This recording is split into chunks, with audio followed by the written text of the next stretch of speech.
6월 둘째 주 소그룹 성경 나눔입니다. 제목은 레이지파 고라의 반역이고요. 민수기 16장 1절부터 11절까지 말씀입니다. 먼저 흐름을 살펴보겠습니다. 민수기 16장은 이스라엘 백성들이 모세와 아론을 향해 반역하는 이야기입니다. 1절부터 15절까지는 첫 번째 반역으로 레위 지파였던 고라가 르우벤 지파 지도자 몇 사람과 당을 짓고 250명의 지도자들을 모아 모세와 아론을 반역하는 이야기입니다. 그들이 모세와 아론을 반역한 이유가 무엇입니까? 3절에 나와 있는 대로 그들은 모든 회중이 거룩하다는 것과 하나님 앞에 평등하다는 것을 주장하면서 그들의 권력 독점을 비판했습니다. 모세는 이들의 도전을 받아들이고 하나님께서 택하신 자가 누구인지 향로를 통하여 판단하자고 제안했습니다. 이들은 그 제안을 수락했고 자신들의 향로를 가지고 하나님 앞에 나아갔습니다. 그랬더니 어떤 일이 일어났습니까? 하나님께서 그들을 심판하셨습니다. 땅에서 불이 나와 모세와 아론을 반역했던 250명을 불살랐습니다. 이로써 그들의 반역은 잘못된 것이고 하나님께서는 그들의 향로를 받지 않으셨습니다.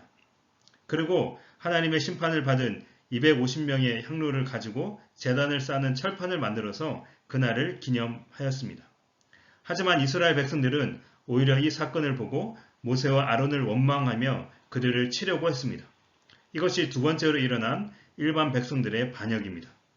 백성들은 하나님께서 그들을 심판하셨다는 사실을 거부했습니다. 결국 하나님께서 이러한 이스라엘 백성들을 연병으로 심판하셨고 아론은 백성들을 위해 속죄 제사를 드림으로 이 연병이 그치게 되었습니다. 성경 속으로 살펴보겠습니다. 첫 번째 질문입니다. 모세에 대항하여 반기를 든 이들은 누구입니까? 그들이 바꾸려고 한 것은 무엇입니까? 고라는 레위 지파였고 모세와 아론과는 사촌지간이었습니다. 그의 주된 업무는 성막을 관리하는 일이었습니다. 그런데 그가 르우벤 지파인 다단, 아비람, 온과 당을 이루었고 250명이나 되는 리더들과 한패를 이루어 모세와 아론에게 반기를 들었습니다. 그들이 반기를 든 이유는 모든 사람이 다 하나님 앞에서 거룩하고 평등한데 왜 당신들만 권력을 쥐고 있느냐였습니다. 너희 두 사람은 백성들 위해 군림하고 있다고 주장하면서 정권 교체를 요구했습니다. 두 번째 질문입니다. 성경을 읽는 사람은 하나님과 모세의 특별한 관계를 의심하지 않지만 당시 백성들에게는 그렇지 않을 수도 있습니다. 모세는 어떤 방식으로 하나님의 뜻을 확인하자고 제안합니까? 모세는 하나님과 특별한 관계였습니다. 하나님께서 그를 택하셔서 이스라엘 백성들을 가나안 땅으로 인도하라는 사명을 주셨습니다.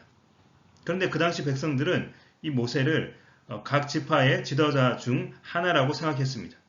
자신들도 모세 역할을 할 수 있다는 착각에 빠졌습니다. 모세는 그들의 요구를 받아들이고 하나님의 택하신 자가 누구인지 알아보기 위해 각자의 향료를 가지고 와서 향을 피워보자고 제안했습니다. 그래서 그 향을 받으시면 하나님이 택하신 사람이 되는 것입니다. 세 번째 질문입니다. 고라, 다단, 아비람, 온이 이끈 저항이 심각한 문제인 이유는 무엇입니까?